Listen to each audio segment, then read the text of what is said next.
Bonjour, je suis Gaëtan Lemanchac, neuropédagogue. Qu'est-ce que la neuropédagogie? La neuropédagogie est une méthode cybernétique appliquée à la neurophysiologie qui utilise un effet pour modifier une cause. La cause est le dérèglement des centres nerveux régulateurs de la base du cerveau, ce qui provoque une déviation de l'œil. C'est en agissant sur cette déviation que l'on va modifier ce dérèglement. C'est un chercheur, pédagogue et musicien français, Georges Kertan, qui est le premier à avoir démontré que ces centres nerveux de la base du cerveau contrôlent ce qu'il appelait à l'époque nos trois grands modes de vie ou systèmes. Il s'agit de la vie de relation, de la vie neurovégétative et de la vie psychique.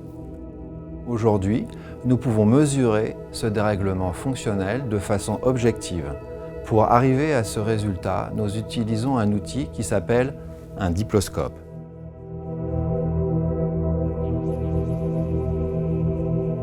Le diploscope est un appareil optique qui existe depuis 1904.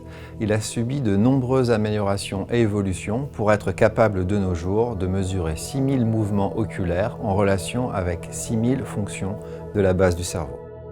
Nous allons présenter une image parfaitement analysable à un sujet. Si les yeux de la personne sont incorrectement dirigés vers l'image, alors la personne va déformer cette image.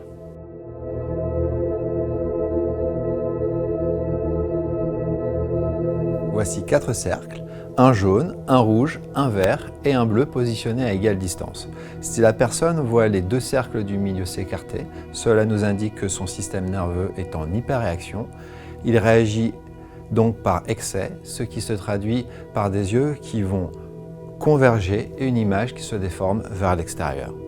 Inversement, si la personne voit les 2 cercles du milieu se rapprocher, cela indique que son système nerveux est en hyporéaction. Cela se traduit par des yeux qui vont diverger et une image qui se déforme vers l'intérieur.